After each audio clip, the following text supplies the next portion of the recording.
Mr. Specter, Chapter 1. In the beginning, there was nothing. It was pure blackness wherever you look. No light can be seen for 1 billion light years away. But all this nothing was about to change. Something miraculous happened. A bright orb appeared out of nowhere. It stayed in a stationary spot, and it just kept getting brighter and brighter until a great flash of energy appeared and created everything we know as the universe. But why am I telling you the beginning of the universe? Well, it's because me and my species are a very special group of aliens.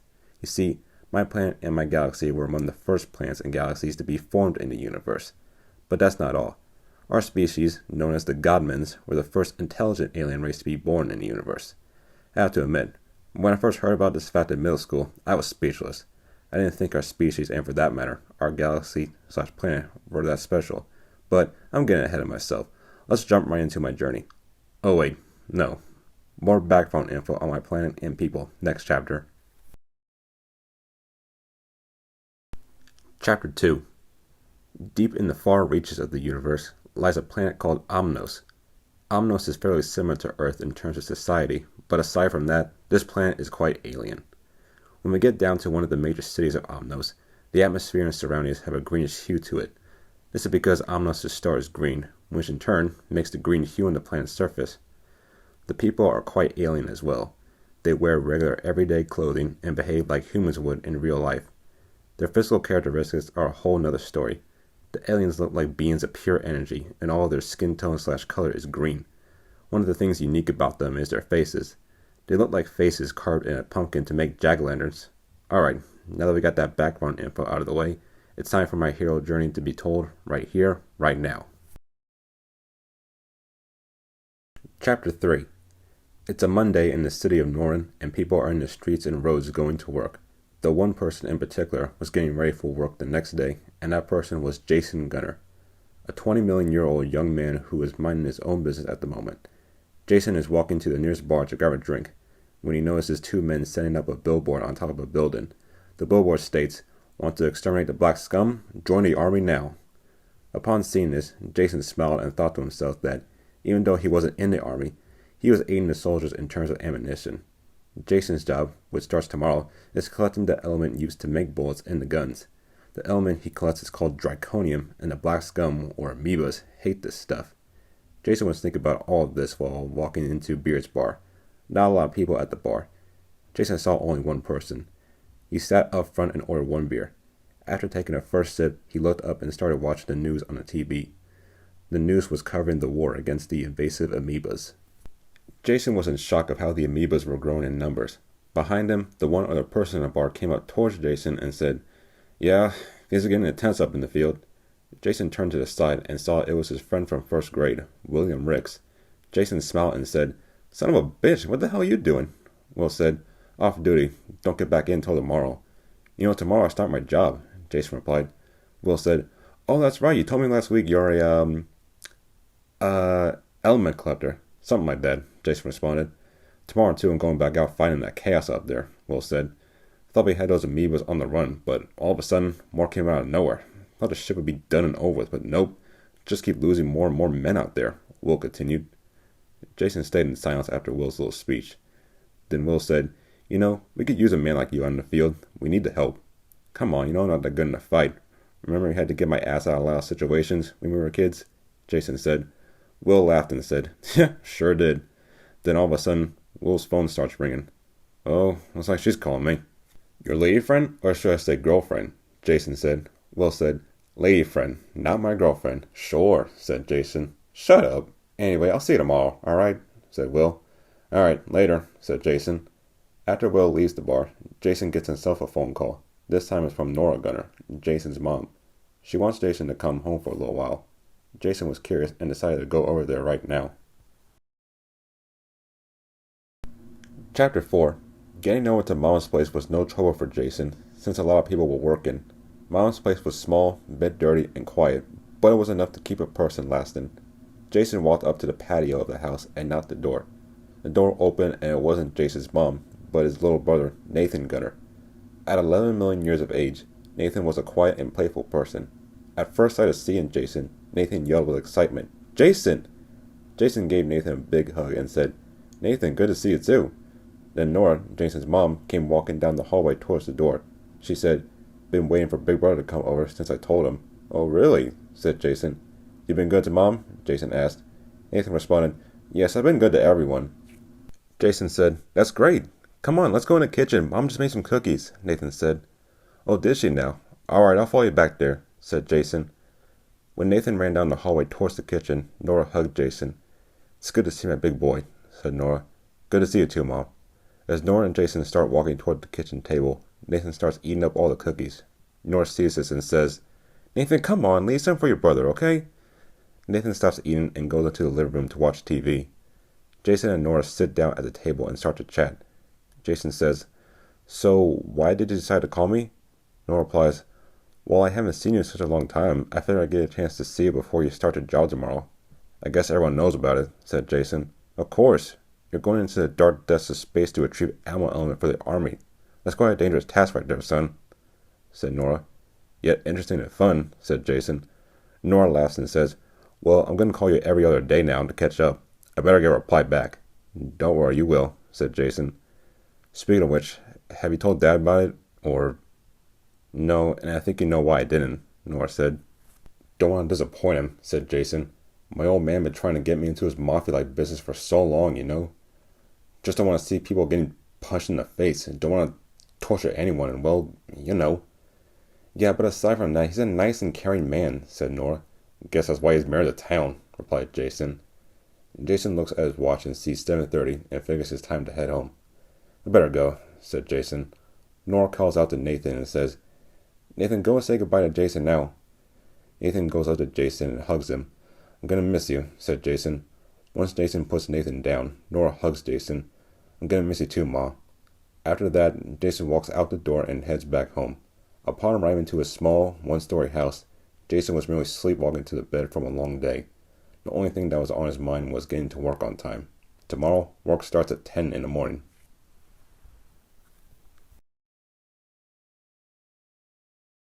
Chapter 5. It's Tuesday morning and it's 8 a.m. and Jason Gunner is preparing for his first day on the job. Luckily, it doesn't take long for him to prepare, since there are no work clothes allowed, just regular street clothes. Jason does bring a suitcase containing supplies for long trips in space. As Jason is about to walk out the door, he gets a call from his friend Will, who says he will meet Jason at the shipping station to wish him luck. On the street, Jason hails a taxi to drive him to the train station. Just like yesterday, Tuesday was busy with people going to work, especially with the morning rush. But luckily for Jason, he got to the train station and got on the right train on time. The train ride to the shipping station was quite an interesting experience for Jason, because the station was close to the battlegrounds of the war. During the ride, Jason could hear bombs and cannons going off. This was scaring some folks that were on the train. The sound of them gave Jason a shiver down his spine, knowing that he could die if he were unlucky. Not only from a rogue grenade or defective missile, but get mauled by an amoeba.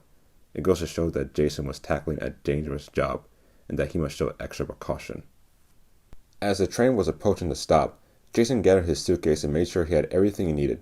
Jason walked out of the doors and saw that the shipping station was hectic. It was filled with yells, running, and the sounds of the war. Jason needed to take all this in fast, and all of a sudden, Will comes up and shakes Jason's hand to welcome him.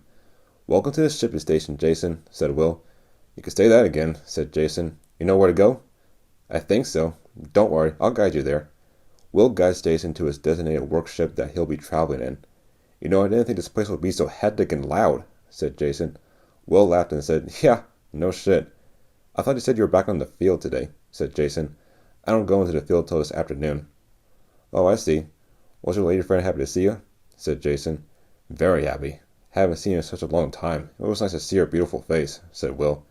That sounds very nice, said Jason. Will looks at Jason's face and says to Jason, Nervous? Jason replies, Sure am. Don't worry, as long as you train well for this, you'll do great, said Will.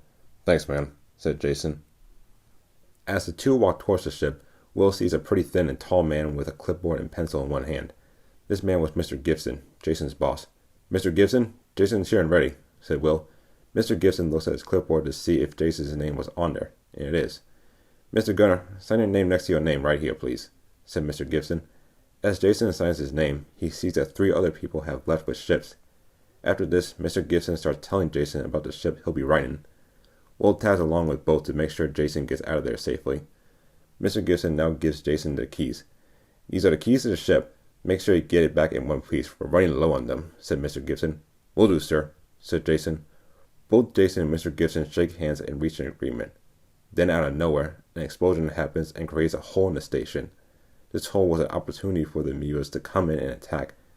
Amoebas of varying size were swarming in the station. Dear God, Mr. Gibson said. Luckily for Will, he has a gun with draconian bullets to protect him. As Will draws his gun, he turns over to Jason and sees he's defenseless against the amoebas. He decides Jason needs to go in the ship so he'll be safe. Will runs over to Jason and says to him, Jason, you need to go now. I'm not leaving you like this, I'm staying, said Jason. You need to go in your ship and get more draconium. That'll help us rid of those black demons. Please, said Will. Jason stares down Will and runs into the ship. The amoebas were coming closer and Will was shooting them down while protecting Mr. Gibson. Once in the ship, Jason puts the keys in the ship and starts it up. As the ship starts turning toward a tunnel which will lead him out, he gives a farewell to Will by giving him a thumbs up. Will looks at this and gives a thumbs up as well. As the ship turns the other way, Jason pushes a button which starts the ship going at super speed. The ship goes down the tunnel and like a rocket, it propels him up the atmosphere and into space. Will sees the ship leaving through the roof of the station and is happy to see him out of harm's way. Jason feels the rumble of the ship going up into space and eases up and gets smoother when he's out of the atmosphere. Chapter 6. Jason and his ship have now entered into space. Jason wonders what to do. Should Jason go back down and help Will, or go find draconium for the war like Will said? Jason decides to find draconium for the war, and luckily the coordinates for a planet with draconium is in the ship's database. So Jason presses the autopilot button to proceed to the location. Unknown to Jason, something was lurking in the ship.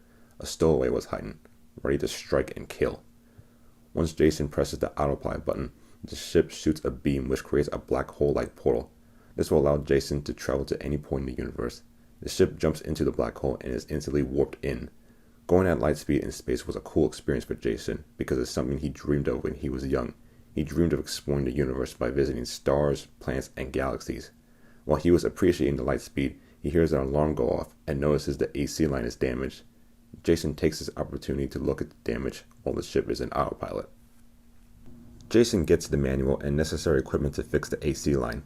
Upon reaching to where the AC line was damaged, he starts to hear strange noises. He takes a moment to listen to it again, but gets no response. Jason goes to fixing the AC line, but keeping cautious of the noise he heard prior. With the help of the manual, it was an easy fix for Jason. After repairing the damage, Jason starts to now investigate the strange noise, and all of a sudden, the stowaway is revealed. The stowaway is revealed to be a humanoid amoeba-like creature. This amoeba has blades on its shoulders, elbows, has long sharp teeth, and long sharp claws. This amoeba jumped right behind Jason, and right when Jason looked behind, he said, "Holy shit!" The amoeba roared in a high-pitched way in front of Jason. After the roar, the amoeba lunged at Jason to kill him. Jason quickly jumped backward and successfully avoided the lunge attack. Jason retaliates by getting a tool used for cutting and shoots a laser at the amoeba. It hits the amoeba, but it proves to be ineffective. This actually angers the amoeba, and once again, it lunges at Jason. Only this time, the amoeba grabs Jason and pins him to the ground. Jason tries to get himself free, but cannot. "Just my luck," said Jason. The amoeba starts inspecting Jason, and all of a sudden, the amoeba starts talking. "You all think you are the superior ones." Jason was surprised to see an amoeba that talks. He didn't want to ask anything about it or he'll be killed. Instead, he asked the amoeba, "Why is that?" "We, the amoebas, are the most deadliest aliens in the universe. We kill any planet that we come in contact with and devour the inhabitants." "Okay, so why attack this ship?" "We know that shipping station was gathering that dreaded draconium to kill us off. So I sneaked in and I'm about to make sure this trip is stopped." Jason struggles to break free from the amoeba, but cannot. The amoeba starts inspecting Jason again and looks at his chest so it can deliver the blow of stabbing Jason's heart. Jason, still struggling, realizes he's still holding the cutting tool, toggles the button from low to high, and a laser strikes the amoeba. The amoeba is surprised, and Jason kicks the amoeba back with his feet. Jason finally gets back on his feet and starts running toward the amoeba to fight it. Jason then grabs the amoeba's arm and throws him toward the ship's control panel. But he made a mistake there because there's a good chance the amoeba would tear up the panel with its claws. Jason starts running toward it again to prevent that, but he's too late. The amoeba gets up and starts tearing out the panel, including the part of the panel that controls the black hole portal. Once the portal device is destroyed, The ship stops its light speed. The ship is now drifting near the planet Earth and is about to crash. Both Jason and the amoeba look at the front window of the ship and look with shock. "Oh God," said Jason. The ship starts to rumble as it starts to enter Earth's atmosphere, and Jason and the amoeba prepare for impact on a strange world that they know nothing at all. Chapter 7. Back on the planet Omnos, Jason's mother Nora becomes scared after hearing about the incident on the news. Then a knock on the door occurred, and Nora walked over to the door to see who it is. She opens the door and sees that it is Mr. Gibson and Will. "Will, what are you doing here? Who is this man?" said Nora. "Mrs. Gunner, I presume," said Mr. Gibson. "Yes?" "Me and Will have to talk to you about your son, Jason," said Mr. Gibson. Nora starts to become scared, so she lets both of them in to know the truth. Nathan comes over to Nora and asks, "Mom, what's going on?" "Nothing, go to your room and stay there." Nathan walks over to his room and hides behind the bedroom door to listen in on a conversation between Nora, Will, and Mr. Gibson. Mr. Gibson and Will spend some time talking to Nora over what happened over at the station. Nora starts to shed tears for realizing that Jason could be gone for a long time, unless Will can find a signal which traces Jason's ship. Until then, Nora has to relax and hope for the best. Will and Mr. Gibson depart from Nora's home and head back to the station. After both of them leave, Nathan walks over to Mom and says, "Are they going to find him?" Nora tells Nathan, "Yes, they will. Nathan, they'll do their very best of tracking him." Nathan begins crying, for there's a chance that his older brother may be dead. Chapter 8. On Earth, devastation in a forest as the ship is on flames after crashing.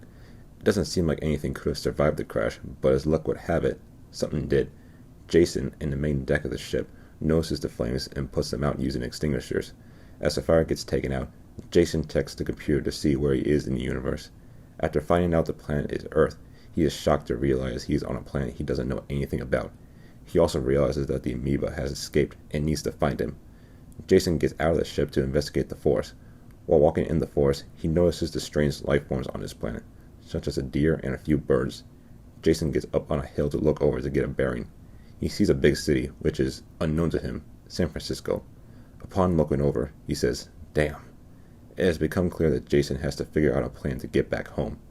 As of right now, Jason needs to get himself and the ship out of here before any humans come over. Jason hurries over to the ship's main deck and activates a cloaking device. The ship had lost a lot of fuel after the crash, but it still had enough to keep going for a couple hours. The ship gets going and Jason heads over toward the city to find a place to rest. While hovering near the city, he scans for places that would be perfect for him to hide his ship. He finally sees an old warehouse and starts to hover down there. Jason parks the ship near the doors of the warehouse so he can get in. Jason breaks the locks and chains and gets the ship inside, safe and sound. Once inside, Jason decides to spend the night inside the cloaked ship. He starts to think over what to do tomorrow and decides to learn more about the planet Earth, while also trying to find the amoeba. Looking up at the damaged roof of the warehouse, Jason starts to wonder if he'll ever get back to Omnos or not. Jason saw that the black hole portal button was damaged. Jason says to himself, "What the hell am I going to do?" He then finally closes his eyes and falls asleep. Back at the crash site, a couple police cars roll up to attend the damage. One officer steps out of his car to get a closer look and is amazed to find the thing that crashed is gone. When the other officer from the other car came out, the first officer said to him, "What do you think happened?" "How do I know? How can something that big leave without a trace?" Officer 2 said. "Well, there's got to be something out here to look for," said Officer 1. While Officer 1 goes toward the crater, Officer 2 starts to look around for clues in the forest. In the forest, Officer 2 tries to look for clues but can't seem to find any struggle. Then suddenly, he hears a low growl. After a second growl, Officer 2 talks on his walkie and tells Officer 1, "Malcolm, there's someone out here. You should get over here fast." "What's going on?" Malcolm said. "There's some kind of creature out here and it..." Officer 2 says and is cut off. "Adam? Adam?" said Malcolm. Malcolm then gets over to Adam's location and then Adam's body flies out from the forest and slams into one of the police cars. Malcolm is shocked and stunned to see Adam dead. Malcolm gets closer to Adam's body and is horrified to see a hole where Adam's heart used to be. Then, without warning, the amoeba leaps from the trees and jumps in front of Malcolm. Malcolm gets out his gun, but the bullets prove ineffective to the creature. The amoeba stretches his arm toward Malcolm and grabs him. With the officer in his grasp, the amoeba tells Malcolm, "What planet am I on?" "Earth," said Malcolm. After this, a couple tentacles come from the amoeba's body, and each form a blade. The two blade-tipped tentacles then cut into Malcolm's chest and reach for his heart. Once the amoeba gets a hold of Malcolm's heart, he eats it. After eating, the amoeba gets on top of a hill and looks over the city of San Francisco. Upon looking over the big city, he then laughs over the fact that this city would be perfect to form an amoeba army to take over. He then moves toward the city and begins his plan.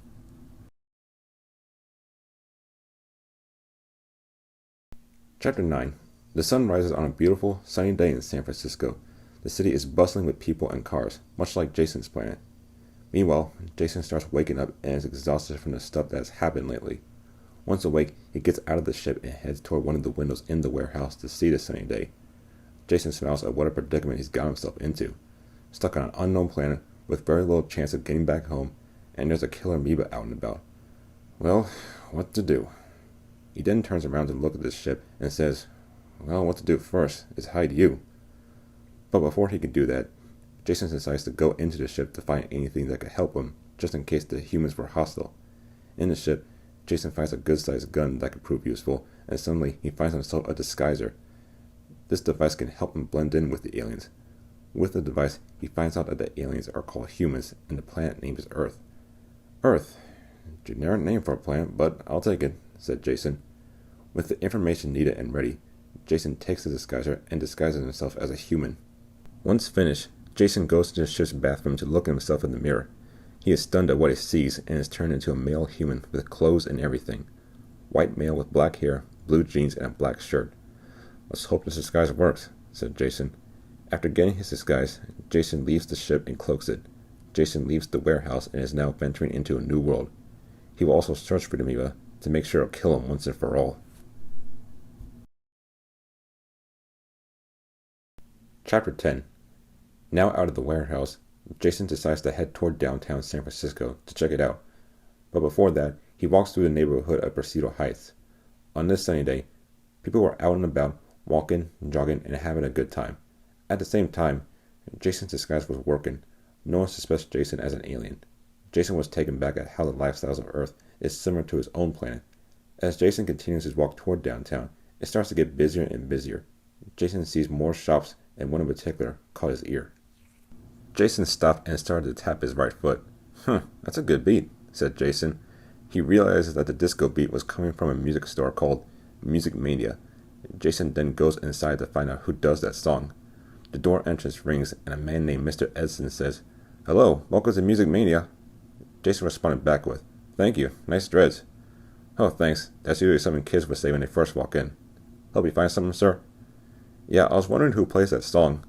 "The song playing on the speakers, that song is called One More Time, by French house duo, Daft Punk." "Daft Punk?" Mr. Edson says to Jason, "You never heard of them?" "Nope, sorry."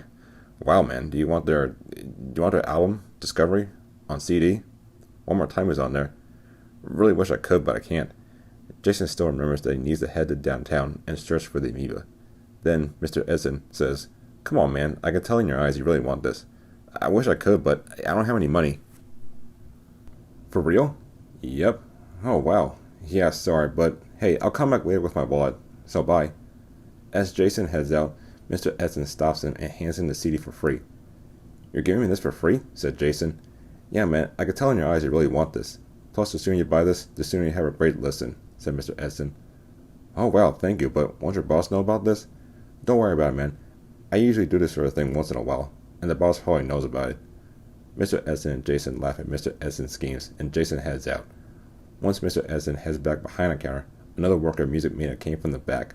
The worker's name was Alicia, a beautiful red-haired girl, and she walks up to Mr. Edson and says, "Who is that tall cutie?"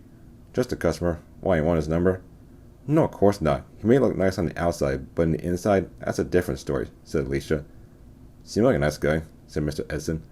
Though Alicia was open-minded and sensed that Jason wasn't just a tall, handsome man, but rather something else.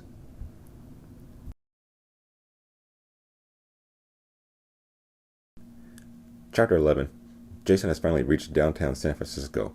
Astonished by all the stuff he could learn from the city, Jason took the Discovery CD from his back pocket and said, "My first souvenir of planet Earth. Sure hope it was a good freebie." Then out of nowhere, gunshots and screams were being heard. "Shit!" said Jason. The people near him started to go near the commotion to see what was going on, and Jason decided to do the same thing. As Jason comes closer, He sees that a robbery/hostage situation is happening. Jason was seeing his first crime on Earth and was curious of how Earth's police would handle this. "Get out right now and put your hands up," said the sheriff. "We'll go out just as soon as we get our money," said the leader of the gang. Jason could see 3 criminals in the bank, including the leader. He could also see a few of the hostages inside. Back in the bank, the leader asked one of his henchmen, "You ready to use the firework?" "Hell yeah," henchman 1 said. "Phil, bring the mother and kid over here. We're heading out," said the leader. Phil, henchman 2, starts bringing the mother and daughter to the front door of the bank. Both the mother and daughter start crying, and Phil says, "Shut the hell up."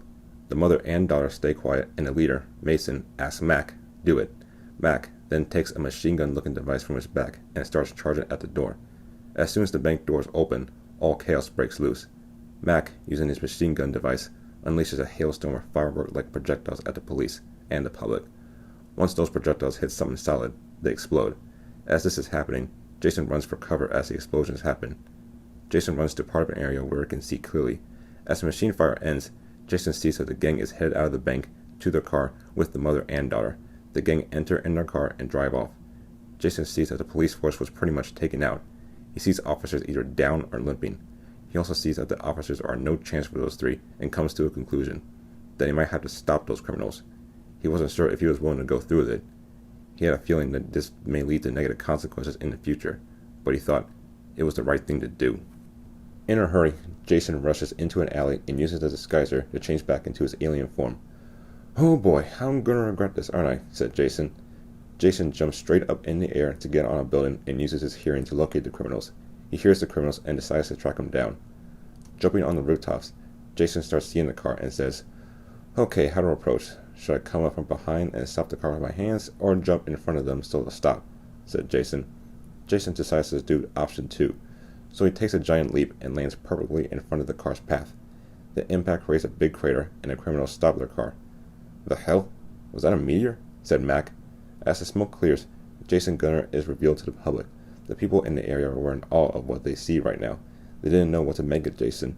Jason stands up and looks at the criminal car and says to the criminals, "You mind taking back the money and releasing those 2? The criminals were still in awe of Jason's appearance. Jason takes the opportunity to move toward the car. Mason notices this and tells Mac to shoot Jason. Mac couldn't use the machine gun weapon anymore because it takes time to reload, so he whipped out a pistol. "Eat lead, freak," said Mac as he shoots Jason, but thanks to his rubber-like skin, the bullets bounce off.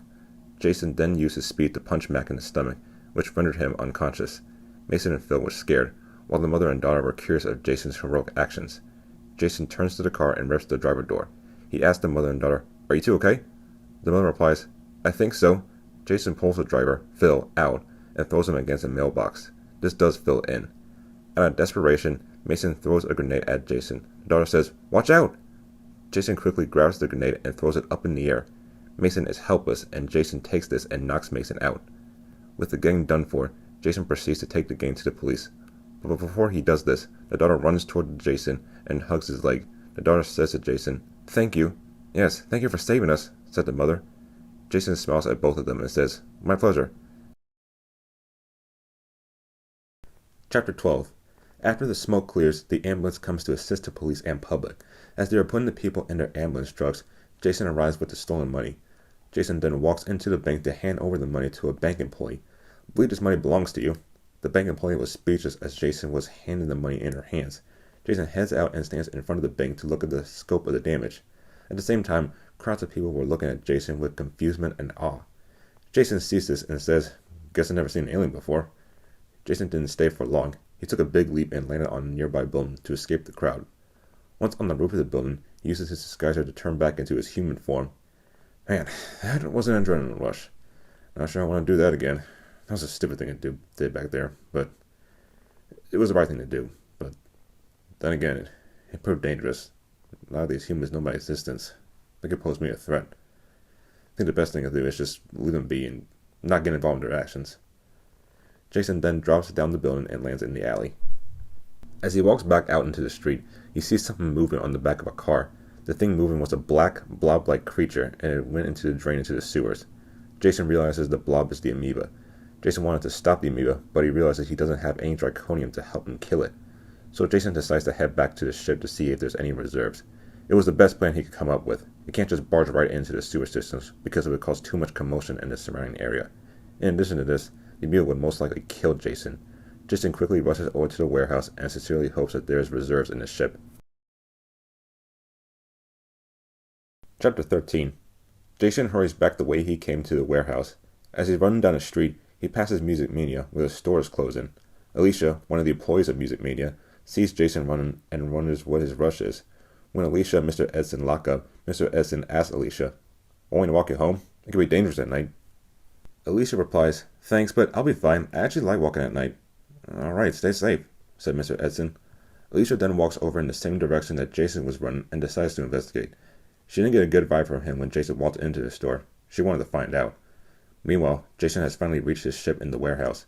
Once inside, he uses the disguiser to turn back into his alien form and decloaks the ship. Jason then proceeds to find any draconium reserves in his ship. He checks the chambers and is having a hard time finding the yellowish shiny element. Come on, there's gotta be something in here.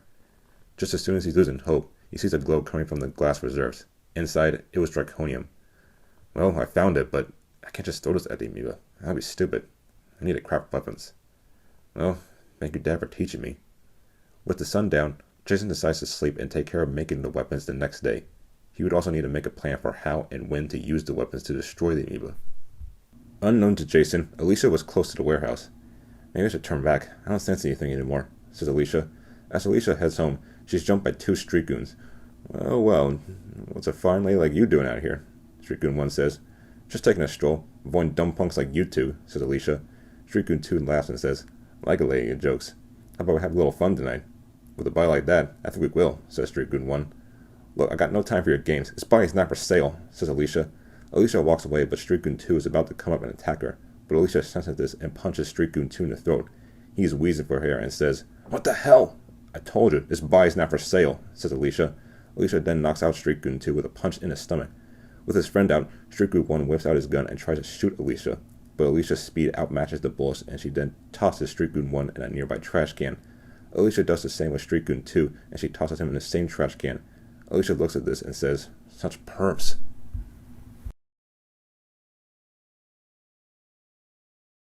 Chapter 14. The commotion of Alicia's fight was enough to wake Jason. Jason walks over to one of the warehouse windows and sees Alicia walking down the street. He also sees the street goons in a trash can knocked out. Well, I guess once recorded, you gotta do something to defend yourself. But still, how could she defeat those two? Oh well, sure would have been a good fight seeing, says Jason. Jason then walks over to the ship and sleeps through the night. During the night, the amoeba was doing gruesome things underground. The bodies of dead sewer workers lay motionless on the ground, with their hearts ripped out. As of right now, the amoeba has just stabbed a sewer worker through the head. Once dead, the amoeba made quick work of ripping apart the worker's ribcage and devouring his heart. As the amoeba is licking his metallic claws, he says, "Feels so good killing the lessers." The amoeba refers to species who are inferior or weaker than him as lessers. "Now to really cause mayhem in the city tomorrow," the amoeba continues. He then proceeds to find a secluded and dark place in the sewers so he can rest off all the chaos he will ensue upon San Francisco. It was the next morning, and the day was just as nice as yesterday. Jason woke up immediately and took the disguiser to take on his human form. He went off to find a weapon shop to help him kill the amoeba. Luckily for him, he spotted one on the same street as Music Mania. Jason went outside to find the shop, but not before cloaking the ship. As Jason is walking down the street, he notices something different. He overhears some people talking about the actions he did yesterday. Some people were saying that Jason was amazing or spectacular, while some thought Jason was a freak and needs to go away. Jason took this and said to himself, "Looks like people are divided on my appearance. But that's natural. People are going to be fascinated and terrified when they see an alien for the first time." By this point, Jason is about to walk by Music Mania, and Mr. Edson sees him through the windows. He walks out of the store and asks Jason, "Hey man, you listen to the CD?" "Sadly, no. A lot of stuff I'm doing right now," said Jason. "Oh, okay. Hey, did you hear about the superhero on the news?" said Mr. Edson. "Superhero?" asked Jason. Mr. Edson directs Jason toward the TV in the store. Breaking news came on. "Hello, everyone. If you're just tuning in right now, we are talking about the mysterious event that has happened yesterday afternoon. Yesterday afternoon, a bank robbery unfolded, and an attack on the police force resulting in many people suffering serious injuries. After this, the robbers fled the scene of the crime with 2 hostages, a mother and a daughter. Then out of nowhere, a strange specter-like entity appeared in front of the escaping fugitives. The fugitives did their best to kill the specter, but they failed, which resulted in the 3 being knocked unconscious. The thing then proceeded and returned the stolen money to the bank, but not before the mother and daughter thanked the specter for saving their lives. After returning the stolen money, The Specter leaped on top of the building and disappeared, said the main anchor. Jason looks at this and asks Mr. Edson, Specter? Yeah, man, that's what people are calling this thing. I guess because it looks like a ghost, said Mr. Edson. I think the main question the city is asking itself is the Specter a friend or an enemy, says the main anchor. The news then shows clips of random people. Each were asked if the Specter is friend or foe. There were some people who liked Jason, and others who thought he was the first step in an alien invasion. One of the people being interviewed was the mother and daughter who were kidnapped, and they both thought Jason was a friend. I guess you can say the Specter guy's a good guy, right? Asked Jason. Sure do. So cool having a real-life superhero, said Mr. Edson. It sure is, says Alicia. Hey, Alicia. She works here at Music Mania as well, says Mr. Edson. Name is Jason Gunner, says Jason. Nice to meet you, Jason, said Mr. Edson. Hey, Jason, says Alicia. You know, Jason, Alicia does want something from you, said Mr. Edson. Jason and Alicia were wondering, and Jason asked, What? Your phone number? As Mr. Edson is snickering, Alicia says, Oh, shut up, Ed. How childish. I wasn't going to ask that.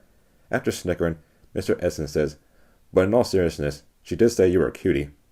Oh, really? Said Jason. Alicia starts to look away and blush after embarrassment. Well, thank you. It means a lot, said Jason. My pleasure, said Alicia. So what do you think about the alleged superhero Edson is saying, said Jason. Fascinating, but I still have my doubts on whether or not he's a friend or threat, says Alicia. Or Specter, as Edson is starting to call it, said Jason. Hey, I didn't call it, the news did, said Mr. Edson. Jason laughs and says, Specter, what's a cool name for a superhero, though? Guys, this Specter is no superhero. A hero, sure, but let's not be sent into a comic book, says Alicia.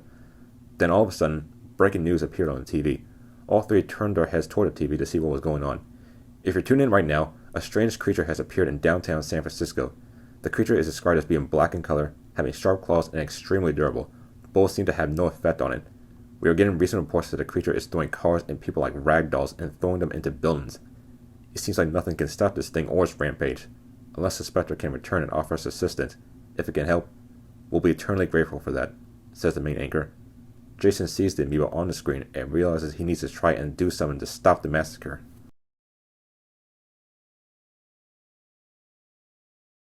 Chapter 15. Jason decides to head towards downtown to try and face the amoeba. He runs out of Music Mania, but not before Alicia stops him and says, Jason, where are you going? My mom's in the downtown area. I need to make sure she's okay, says Jason. You can't go out there. It's too dangerous, said Mr. Edson. I mean, if you're going out there, you need my help, says Alicia. Okay, you both are crazy. No, I don't need help. I'll be fine on my own, says Jason. Jason then runs out of Music Mania to face the amoeba. Don't know what he's thinking about doing. It's safer out here than it is downtown, says Mr. Edson. Alicia then makes the insane decision of running after Jason to help him. As Alicia runs out, Mr. Edson yells at her, Alicia, what the hell, girl? He sees Alicia running down the street and says, Some people just don't think straight. Now Mr. Edson decides to follow Alicia to get her back to safety. Meanwhile in downtown, the amoeba is throwing cars and trucks into buildings. He is nearly invincible as the police firearms seem to have no effect. The amoeba takes this and lunges at them to slash and kill them. The amoeba enjoys this very much as he likes the blood that is being splattered on the road. Jason reaches downtown and sees destruction in his eyes. He sees people running away, cars and trucks flipped and blown in the streets.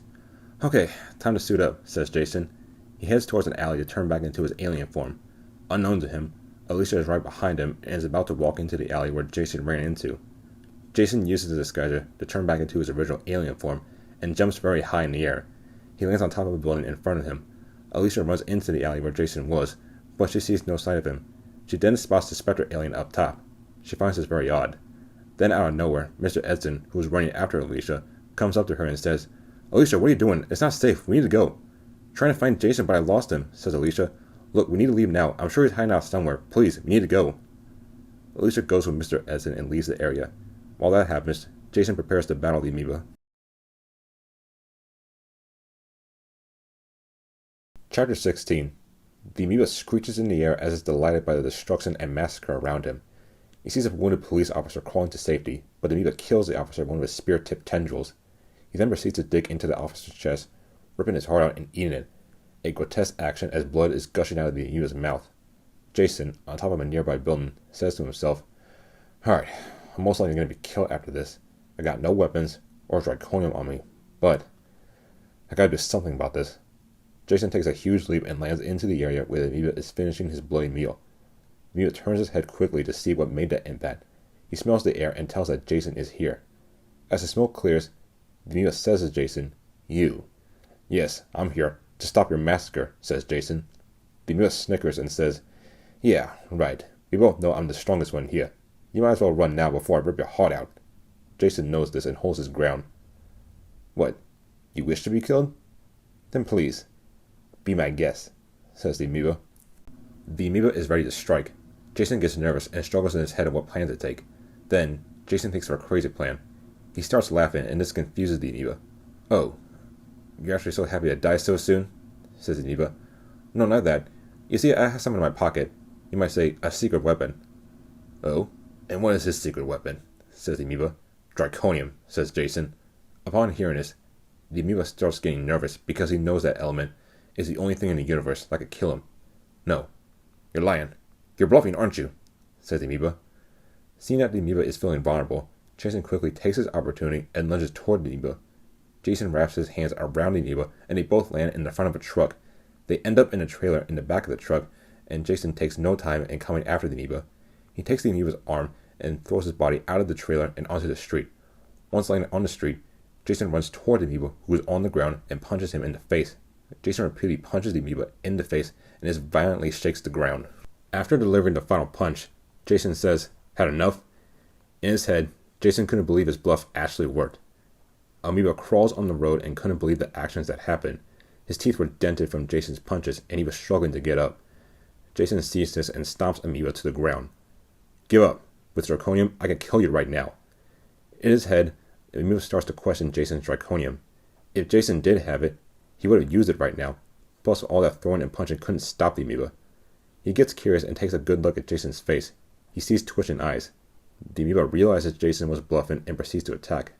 His right hand turns into a big knife and slices off Jason's leg. Jason stumbles over and the amoeba says, "You know, you really had me scared, but I could tell the bluff in your face." "So you're going to do the same thing like I did to you?" says Jason. "Yes, only this time, the slashes I take on you will be far more exciting. Oh, fun." Chapter 17. With Jason on the ground, Amoeba was about to get his revenge, but luckily, Jason's leg, which was cut off, was growing back. This is all thanks to his regenerative capabilities. But again, this wasn't going to help Jason get out of his predicament. As Amoeba was about to strike, Jason quickly saw an electric sign for a store. He was thinking he could throw Amoeba toward the sign. Amoeba would get electrocuted, and that would give Jason time to head back to his ship. So Amoeba lashes out at Jason, but Jason rolls to his side, escaping the attack. With his leg healed up, Jason gets up and throws the amoeba toward the electric sign. Once thrown, electricity was surging and sparks were flying everywhere. It was almost as if a fire was almost about to occur. Amoeba seemed to be in pain as he was screeching loudly. Jason was looking at this all quietly, because seeing an amoeba in pain like this is weird. The amoebas were ruthless aliens, an unstoppable plague bent on taking over the universe, and seeing an amoeba in pain was something extraordinary. Once the electricity surged and sparks were gone, Amoeba fell to the ground and looked lifeless. Jason saw some relief in seeing Amoeba's body, all smoking unconscious, but he knew that electricity wouldn't kill him, so he pressed forward and headed to a gun store to better prepare himself. As Jason left the battlefield, Amoeba was moving after being electrocuted. After getting up, Amoeba felt like something strange was happening, like a surge of energy was building up. Upon feeling this energy, Amoeba started snickering because Jason had made situations far worse. Amoeba had gained a new ability, which is shoots superheated plasma from him. Amoeba gets this ability when absorbing certain types of energy like electricity. Amoeba tried out this ability by shooting plasma at a nearby car with his hand. With one blast, the car was destroyed, and the heat from the plasma made the ground bubble up. The heat from the plasma was almost near the temperature of the sun. Amoeba used this ability again by shooting down a newscopter. He shot it down by shooting a plasma beam from his mouth. As parts of the destroyed copter were going down, Amoeba went back into the sewers to hide out until dark came about in San Francisco. Meanwhile, back with Jason, he ran towards the nearest gun store he saw yesterday. With Jason running down the street, civilians were running away from him. With destruction happening downtown, people thought he was the one responsible for it. Jason did want to stop for a minute and tell people that he's innocent, but getting necessary firearms was more important. Finally, Jason made it to the local gun store and stepped inside to see the inventory. Once inside, the cashier dropped behind the counter, scared. At the same time, he grabbed a shotgun that was also behind the counter to protect himself. Jason was on the right side of the store, looking at the various shotguns and ammo that goes with it. He picked one shotgun that seemed appropriate for him and grabbed the right ammo for it. He also decided to buy a handgun. He didn't want to buy too many guns because it won't take a lot of ammo to kill the amoeba. Jason then goes to the counter to buy the shotgun, the handgun, and the ammo that goes with it. He rang the bell on the counter, and the cashier under the counter slowly got up with his shotgun, aiming at Jason. The cashier asked Jason, "You, what the hell are you doing here?" "Just buying a couple guns and ammo, sir. By the way, that shotgun won't work," said Jason. The cashier ignores Jason and shoots the shotgun, point blank at Jason's chest. The point blank shot doesn't affect Jason, and it leaves him perfectly fine, as if nothing happened. The cashier looks at this and goes, "What are you, Superman?" "Look, I don't know who that is, so if I could just buy these guns and ammo, I'll be on my way," says Jason. "You know what? It's all free. Just take it and go," said the cashier. "Oh, thank you. I don't have any money on me, so this is perfect." "Then why the hell did you even bother?" says the cashier. "Just wanted to ask nicely. I didn't want to take things without permission," said Jason. Jason then proceeds to leave out of the gun store and head back to his ship. As he's about to walk out the doors, the cashier calls out, "Hey, what do you need those guns for anyway? Didn't think a tough guy like you would need firearms." "Let's just say there's a threat out there, right now, who's a lot tougher than me. So watch out," said Jason. "Sure thing," says the cashier. After Jason walks out the doors, he quickly jumps toward the warehouse so he won't be seen. As Jason was running on top of buildings and homes, he saw the San Francisco citizens going into their houses. These citizens obviously wanted to stay safe and remain in their homes until the problem is gone. Jason had finally reached the warehouse and quickly went inside. Once he stepped inside, he quickly looked out the window to see if anyone followed him, and he saw no one. "Alright, time to make some firearms," said Jason. Jason goes into the ship and prepares to make bullet/gunpowder for the pistol and shotgun. As he's about to start working, he goes to the Discovery CD album he bought from Mr. Edson yesterday. "Might as well have some fun while I work," said Jason.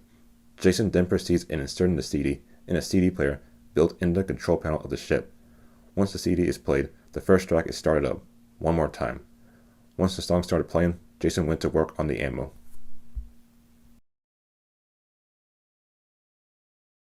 Chapter 18. Using a laser cutter, Jason was cutting the draconium rock. He then used the cutter to cut certain parts of the rock into the shape of bullets. He makes the appropriate size for the pistol and shotgun. While making the bullets, Jason was listening to the Discovery album, and he thought it sounded great. He was humming and tapping his foot as each song played. Jason was wondering why his home planet didn't have such good music. When it was coming to the last song on the album, Too Long, Jason was completing making the necessary ammo. "Now to think of a plan," said Jason. The one plan that keeps running through Jason's head is that he'll lure Amoeba out of the sewers, get Amoeba annoyed by shooting him, have Amoeba follow Jason somewhere secluded, hide somewhere to load the bullets with draconium, and Amoeba will be killed. With the last bullet made, Jason went out to find the Amoeba, but not before using the disguiser to disguise himself. Jason opens the warehouse doors and he gets a surprise visit. "Alicia, Edson, what are you doing here?" "I believe the main question is, what are you doing here in this warehouse?" says Alicia. "Just going out for a nightly stroll," says Jason. "And taking care of this amoeba?" says Mr. Edson. "I'm sorry, I don't—" "You heard my plan inside?" says Jason. "Yes, may we come in?" says Alicia. "Yeah, I don't know. Yeah, I got to, Don't worry, we'll be fast," says Alicia. Alicia and Mr. Edson go inside the warehouse and check out Jason's little hub. Jason uncloaks the ship to show them both. "Damn," says Mr. Edson. "Incredible. Does it still work, or—" says Alicia. "Not really. Control panels work fine, but the engines are almost dead. I may only have like 25 minutes of fuel left." "So, you're stuck here," says Mr. Edson. "Not unless I send some sort of beacon to let my people know," says Jason. "But, more importantly, how did you two know about my identity?" says Jason. "I was questioning your identity when you started running down the street that one day. The same day of the bank robbery, then when you started running towards downtown today, and when you ran into the alley. I started to piece it together, because there's no way Jason could have disappeared out of nowhere and Specter shows up," says Alicia. "When she told me this today, I didn't believe it at first until she dragged me over here to see it for myself," says Mr. Edson. "Dang. I had no idea you humans were so quick to decipher things," says Jason. "Well, that honor belongs to Alicia Caroline," says Mr. Edson. All three laugh for a sec, and Alicia asks Jason, "So, this amoeba is really dangerous?" "Extremely. Which is why I packed these guns with bullets made from a certain kind of element that could kill it. Draconium," says Jason. "Draconium?" Mr. Edson asks. "That's right. Anyway, I need to go." "So I guess we just stay here where you go kill that thing? You sure you don't need any help?" "Definitely not. You guys would get killed. You two just stay here and don't touch my ship," says Jason. "Yes, sir," says Mr. Edson. Jason walks out the doors and leaves Alicia and Mr. Edson behind in the warehouse. "So, what do you think?" Mr. Edson asks. He definitely needs help, says Alicia. You're crazy. Come on, I know we're not fit enough to take on that thing, but at the very least, Jason needs some assistance, says Alicia. That assistance will be what exactly? Says Mr. Edson. I don't know, but some kind of help. You saw on the news how strong that thing is. Jason would be crushed, says Alicia. Well, look, I know you're going to say yes, so let's just go, says Alicia. You know, you gotta stop dragging me into these crazy-ass situations, says Mr. Edson. Chapter 19. Out the door, Jason heads towards the nearest manhole. By my guess, he's probably feeding, says Jason. Jason proceeds to lift the manhole and goes into the sewers. Unknown to Jason, Alicia and Mr. Edson are following him, but the two are too late. Jason is already in the sewers. Well, we're now useless, says Mr. Edson. I guess you're right. I'm not going down there, says Alicia. Your boyfriend sure has a strong stomach, says Mr. Edson. Why you say that? Because he seems so invested in helping Jason with his problem. Well, that's what I was doing, trying to be helpful. Plus, me hitting off with an alien? Please, says Alicia. Alright, sorry I asked. So what now? We just head back into the warehouse and stay there like he says Mr. Edson. Pretty much. Because, like I said, I'm not going down there with all those rats and roaches, says Alicia. Mr. Edson laughs and says, Yeah, you read my mind. While Alicia and Mr. Edson were heading back to the warehouse, Jason meanwhile was searching for amoeba in the sewers. Jason illuminated his body to see better in the dark. He stayed quiet and had a gun with regular bullets to prepare himself. The sewer's dark atmosphere made Jason uneasy because amoeba could pop out of nowhere. So if I were black scum, where would I be hiding, says Jason. Or eating for that matter, says Jason after looking at a couple of dead rats. I guess follow the trail, says Jason. Jason follows the trail of blood, but it starts to dissipate due to the moist air and water all around the sewer walls. But then, Jason starts hearing squeaking noises up ahead, and it was getting closer. The squeaking noises were coming from a swarm of rats. With this swarm of rats, Jason knew where amoeba could possibly be, and starts running. Running towards the possible threat, Jason started dimming his body so he wouldn't guard too much attention. He didn't see anything yet, but he does have a pistol in his hand to shoot when needed. Then all of a sudden, Jason heard a light growl coming up ahead, and he knew it was amoeba. Once again, he ran towards the light growl. Only this time, Jason came across a sewer junction. In front of him were two paths. He could take one on the left and one on the right. Damn, said Jason. Then the light growl happened again, for which it occurred on the left path. Jason ran into the left path, and the growls were getting closer. Jason immediately halted, and he put his index finger on the trigger of his pistol. The growls were happening all around Jason. There were hisses, shrieks, and laughter happening in the dark sewers. Jason wanted to fire his pistol, but he didn't want to waste any bullets. Still holding his position, Jason was waiting for amoeba to slash at him with his metallic tentacles. But Jason received an unexpected attack. Chapter 20. Still standing in the sewers, Jason was waiting for something to happen until he received a blast of energy from the back. The blast sent Jason flying forward, and it took him for surprise. After delaying, Jason quickly checked his shotgun to see if it was damaged, and luckily there was no damage. Jason then quickly got on his feet and aimed at the position that the shot came from. You can't hide anymore, I know you're here, said Jason. Out of the darkness, amoeba walked forward with his metallic hands and feet glowing from the plasma inside. Okay, that's new, said Jason. Like it? Said amoeba. Interesting, I'll say. What'd you do, swallow a glow stick or something? Said Jason. Actually, this is what happens when I absorb certain types of energy. After absorbing energy, I release it as plasma, said amoeba. He then fires a plasma beam from his right hand at Jason. Jason quickly dodges the beam and fires his pistol at amoeba. The bullet does no damage as it is melted away from impact on amoeba's skin. Figured that would happen, said Jason. Amoeba fires a beam from his mouth that's as wide as the sewer itself at Jason. Jason dodges it by jumping through the roof of the sewer, and this lands him straight into downtown San Francisco. This action causes a commotion in the streets as people are horrified of seeing Jason in the road. A light is emanating from the hole Jason jumped through, and it's amoeba firing a plasma beam at Jason.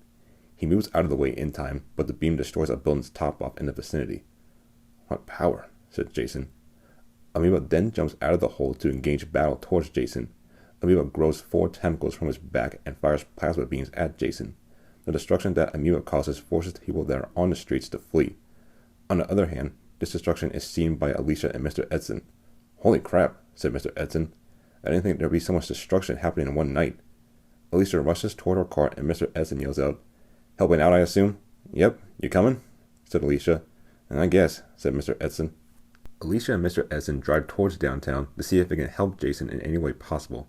Meanwhile, Jason is dodging plasma beams that are being shot by Amoeba's back tentacles. He tries hiding behind certain cars and trucks in the streets, but this proves useless as the beams cause the cars and trucks to explode. Jason had enough of this hiding and said, "Alright, this is getting old." He throws a random car at Amoeba, but it fails to hit Amoeba head on. After throwing a car, Jason immediately runs at Amoeba and prepares to tackle him. But Amoeba sees past the smoke of the destroyed car and fires a beam at Jason. The beam sends Jason back yards away. The beam leaves a hole in Jason's shirt and it burnt his skin. With an injury that's causing Jason to bleed, he gets on his feet where he has trouble standing. With this new unexpected power Amoeba has, Jason cannot seem to land a single hit on him. Sirens are being heard from both sides of the street. The police have arrived. Police guards have surrounded Amoeba and Jason. One police guard door opens and it's the sheriff coming out. The sheriff turns on a bullhorn he has in his hand and says, "Alright, listen you two. I don't give a crap what this feud is about, but it's destroying a lot of city right here. So why don't you two go back to where you came, or we will fire." Amoeba ignores the sheriff's request and prepares forming a new attack. Amoeba lines his metallic fingers in the palm of his hand and fires plasma beams at that point. "What the hell?" said Jason. The sheriff thinks that Amoeba is preparing an attack and orders the police to fire. The bullets, of course, don't do any damage to either Jason and Amoeba. Jason sees that Amoeba is making some sort of plasma ball, which could act as a bomb of sorts. "Oh shit," said Jason. Jason runs toward the sheriff and says, "We need to go. That's a bomb he's forming." "What?" asked the sheriff. "Just look at that. He's forming a plasma ball. I don't know how powerful that thing will be when it blows," said Jason. The sheriff sees Amoeba forming the plasma ball, and as it's getting bigger, the sheriff orders the police to stop shooting. "Everyone get out of this area, now," said the sheriff. Amoeba then jumps in the air, and with the plasma ball in his hand, he fires it at the center of the street. Jason and the police are retreating before the ball explodes. In less than 10 seconds, the plasma ball hits the ground and produces a decent-sized explosion. The shockwave of the explosion was powerful enough to send nearby escaping police cars flying in the air. With Jason at a safe distance on top of a building, he is speechless for the fact of how much power was in that plasma ball. It produced a big enough mushroom cloud that it could be seen for miles in all directions. In fact, Alicia and Mr. Edson see the cloud while driving in the downtown area. "Did a nuke go off?" said Mr. Edson. "I don't know, but I see Jason up top," said Alicia. Alicia stops the car and sounds the horn at Jason. He sees Alicia and Mr. Edson and jumps down near the car. "I guess staying safe at the warehouse isn't enough for you two," said Jason. "Just wanting to help. But what happened here? It feels like I'm standing right in front of the sun," said Alicia. "Yeah, the amoeba just created a bomb." "So you two want to help?" "Well, there are some injured cops in this area. They could use some assistance getting out of here," said Jason. "Alright, we'll do that," said Alicia. Alicia and Mr. Edson drive over towards the area, with Jason walking beside them. The three couldn't see anything with all the smoke in their way. "Damn, it's like a sauna out here," said Mr. Edson. "Quiet. I'm not sure where the amoeba is," said Jason. Jason takes the time to take out the regular bullets from his shotgun and places in the draconian bullets. "Hey, I see lights," said Mr. Edson. Jason and Alicia look up ahead to see police lights.